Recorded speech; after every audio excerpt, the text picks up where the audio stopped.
وفي لحظة تحولت حياتي إلى كابوس. لم أعد إنسانا، بل صرت قطا تائها في الطرقات، وحيدا ضعيفا، حتى ساق الله لي رحمة لم أكن أتوقعها. يا ابنتي، الليل قاس والمطر لا يرحم، خذيه إلى الداخل واعتني به. تعال، لا تخف. ما بك؟ كأنك تفهمني. ألف ليلة وليلة قصة كل ليلة، ألف ليلة وليلة قصة كل ليلة، ألف ليلة وليلة قصة كل ليلة.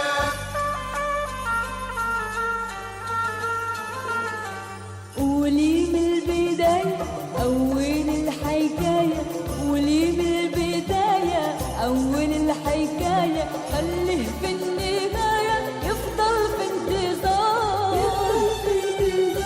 يسأل على البقية للحكاية دي، يسأل على البقية. كنت يوما تاجر أعشاب نادرة، أجوب البلاد البعيدة، أحمل من خيراتها ما يداوي الأجساد، في زمن ازدهر فيه الطب والعلم في دمشق. كنت أعود محملا بالعلاج والشفاء، لا أعلم أنني أحمل أيضا بذرة بلاء سيغير قدري. يا رب، ماذا أقول لها هذه المرة؟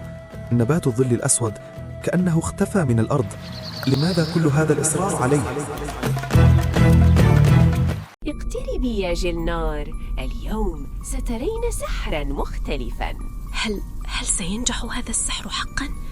لقد سلب مني كل شيء. زوجي لم يعد يراني، وكأنني غير موجودة. أريد حقي، أريد أن يعود إلي. هذه التعويذة ستجعل من أعدائك عبرة. اقرأي الكلمات ولا تترددي، ولا تترددي. تلك المرأة أخذت مكاني، هي وابنها استولوا على زوجي. لا يهمني الثمن، افعلي ما يلزم. سأقرأ التعويذة حتى لو كان فيها هلاكي. نبات الظل الأسود كان مفتاح سحرها وبداية هلاكي. أين نبات الظل الأسود؟ مستحيل، لن تهرب مني. دعيني أرتاح يوما واحدا فقط. لن ترتاح حتى تحضره، لا راحة لك قبل أن تطيعني. لم أجده، بحثت في كل مكان. اتق الله يا زمردة، لقد تعبت. كاذب، أنت لا تهتم لأمري. تعبت من السفر، وتعبت أكثر من طلباتها. أخشى غضبها أكثر مما أخشى الطريق. كنت تاجرا، أظن أنني أملك الدنيا، أجوب البلاد وأعود محملا بالخيرات. نسجت حولي خيوطها حتى أسرتني، وجعلتني أظن أنني اخترتها، وما كنت إلا صيدا في شباكها. حسبتها طبيبة بارعة تحب العلم كما أحبه، لكنها لم تحبني، بل أحبت تجارتي وأعشابي وما فيها من سر خفي. عدت يوما خالي الوفاض، فاشتعل الغضب واشتعل معه قدري. أين نبات الظل الأسود؟ لم أكن أعلم أن الشر قريب مني. لم أجده، بحثت في كل مكان. قريب أكثر مما أتصور. كاذب، أنت لا تهتم لأمري. لن أعيش تحت هذا الذل بعد اليوم. أخرجي من بيتي الآن. حسنا يا حبيبي، لقد كتبت نهايتك بيدك.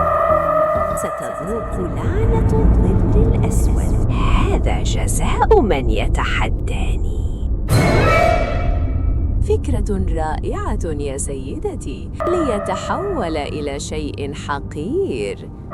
يا ظل أسود، أطع أمري، حول الجسد وامسخ الروح ليصبح عبرة لكل من يعصيني. لن أسكت بعد اليوم، سأضع حداً لهذا الجنون. لماذا ما زلت هنا؟ جئت لأودعك، هذه هديتي الأخيرة. ما هذا؟ ماذا فعلت بي؟ النجدة.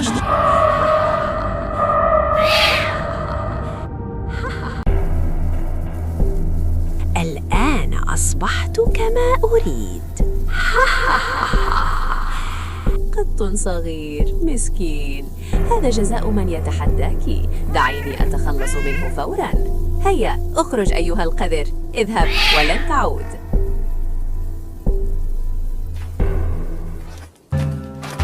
وفي لحظة تحولت حياتي إلى كابوس.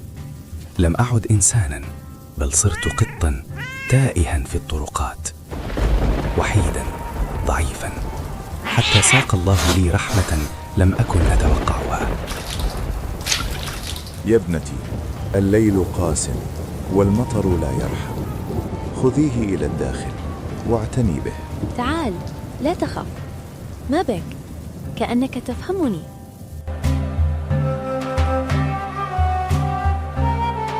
انظري إلى هذا المسكين، يبدو أنه تائه والبرد أنهكه. غريب أمرك.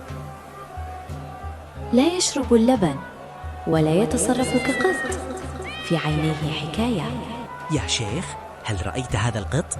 والله نعرفه جيدا. هذا كان في بيت السيد حبيب. رأينا الخادمة وهي تطرده. خادمة السيد حبيب؟ إذن أنت لست قطا عاديا. اسمعني جيدا. إن كنت تفهمني سأساعدك، لكن علينا الحذر. أنت؟ ماذا تفعلين هنا؟ جئت لأخذ متعلقاتي. تركتها حين كنت أعمل هنا. خذي ما تريدين واغربي عن وجهي. نور الهدى كانت النور الذي أنقذني من الظلام. كشفت السر وواجهت الخطر دون خوف. هذا هو الكتاب. ما هذه التعويذات؟ هنا تعويذة التحويل، وهنا فكها.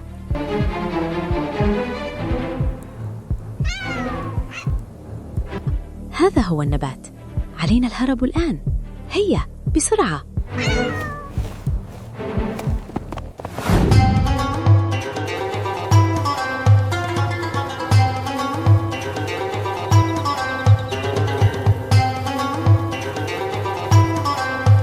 وبفضلها عدت إلى هيئتي وعدت إلى نفسي.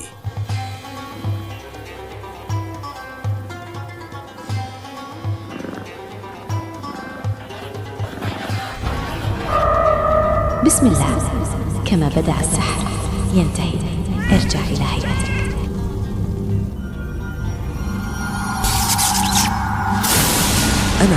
أنا كيف أنقذتني؟ الشر لا يدوم، وكان لابد أن ينكشف. لن أتركها تفلت. يجب أن تنال جزاءها. الانتقام سهل، لكن ماذا عن ضحاياها؟ علينا إنقاذهم أولاً. معك حق. لن أكون مثلها، لكنها لن تنجو.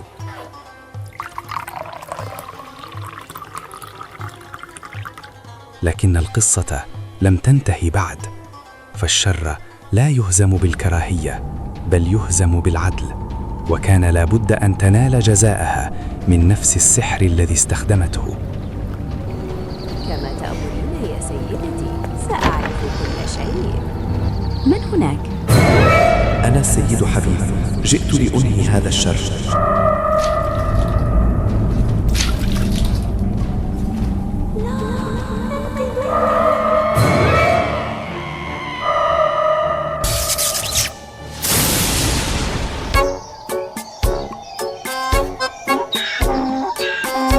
هذا جزاؤك.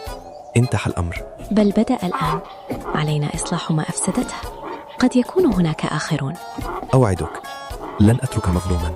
وهكذا انقلب السحر على الساحر، وتعلمت أن الظلم لا يدوم، وأن لكل ظلام نوراً ينتظره.